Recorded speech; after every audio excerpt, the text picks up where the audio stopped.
All right, we're finishing our 3-part series in this Weekly Cup of Joe on imposter syndrome. Imposter syndrome is that voice in our head, right? That we're not good enough, we're not smart enough, all these degrading voice we hear in our head, right? This information. The one thing that we face most as leaders is imposter syndrome. Like 82% of the population feels it.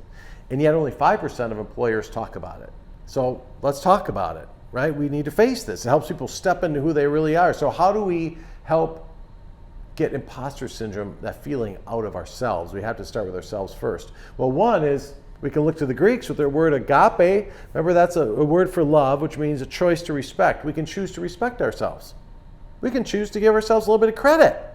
You know, where we've come, our education, what we pushed through in the past. Everything's new at some point. We're always changing, right? So we're always going to be faced with things that are new. And so we don't have to feel like, oh, I should have had all the answers, right? That's imposter syndrome. The symptoms of it are defensiveness, or someone gets frustrated easily, or they're like walking on broken glass, right? When someone reacts, like I want to give you feedback on a project, right? And someone gets all defensive about it versus tell me more. And when they lean in and say, tell me more, that's emotional intelligence. That's how we get after this, is by teaching emotional intelligence. So 5% of employers in America actually talk about imposter syndrome and try to do something about it, even though 82% of the population feels this way. I think it's an important subject to cover because it's holding us back from being excellent. It's not allowing teams to bond and get cohesive because they're on the defensive because of imposter syndrome.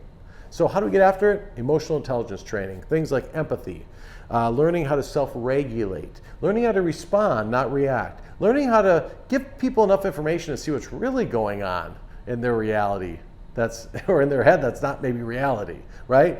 And it's about doing it with care, and it's about doing it with empathy.